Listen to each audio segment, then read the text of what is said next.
मेरा नाम अनिला गुलजार है और मैं जस्टिस फॉर माइनॉरिटीज़ इन पाकिस्तान को रिप्रेजेंट कर रही हूँ।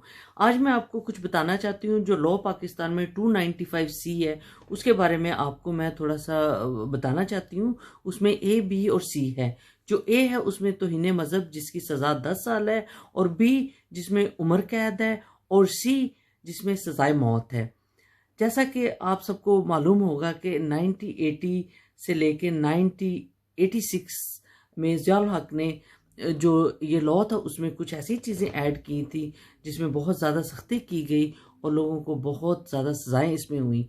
अब देखें, जैसे कि 2000 और 2000 से लेके 2020 में 1500 केसेस ऐसे हैं जो कि अभी तक पेंडिंग में पड़े हुए हैं। उन लोगों को कुछ पता नहीं कि उनके साथ क्या हो रहा है, क्योंकि बेसिकली मोस्ट जो केसेस हैं वो इस बुनियाद पे लोगों को ब्लास्फेमी लॉ में मुलव्वस किया गया है, जिनके पास प्राइम लोकेशन के ऊपर प्रॉपर्टीज़ हैं और वो जो लोग हैं वो उनकी प्रॉपर्टीज़ लेना चाहते हैं, और उनके पास सबसे एक बड़ी सज़ा दूसरे को देने के लिए यही है, स्पेशली माइनॉरिटीज़ को, कि इनके ऊपर ब्लास्फेमी लॉ लगा दिया जाए तो ये लोग एक तो डरेंगे भी और खौफजदा भी होंगे, और उनको बेसिकली जेलों में डाल दिया जाता है और पीछे से उनकी जो जायदादें हैं उनको आपस में तकसीम कर लिया जाता है।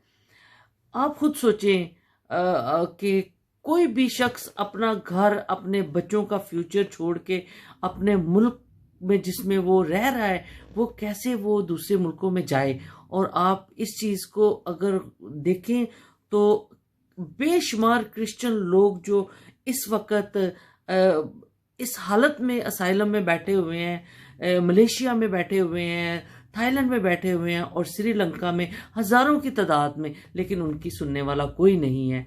उन लोगों की हालत इतनी बुरी हो चुकी है कि उनके पास खाने के लिए भी कुछ नहीं है। इमेजिन करें कि आपको काम करने की इजाज़त नहीं है और आपको कम वेजिस पे लोग काम देते हैं, और फिर उसके अलावा अगर कोई बीमार है तो उनकी बीमारी के लिए उनका कोई इलाज नहीं है। मैं इस वक्त यूनाइटेड नेशन के आगे भी इस चीज़ की अपील करती हूँ कि खुदारा इन बेचारे लोगों की हेल्प करें, इनकी मदद करें। इनको जो दूसरी कंट्रीज़ हैं उनके अंदर इनको सेटलमेंट इनकी करवाएं, तो उन लोगों को थोड़ा सा जीने का हक दिया जाए जो कि अपना सारा कुछ छोड़ के वहाँ से भागे हैं। लेकिन मैं लोगों को खुशखबरी ये देना चाहती हूँ कि आप सोचें, आपके पास आपके आपके घर में सब कुछ पड़ा हुआ है, लेकिन आप उसको सोच नहीं रहे उसका।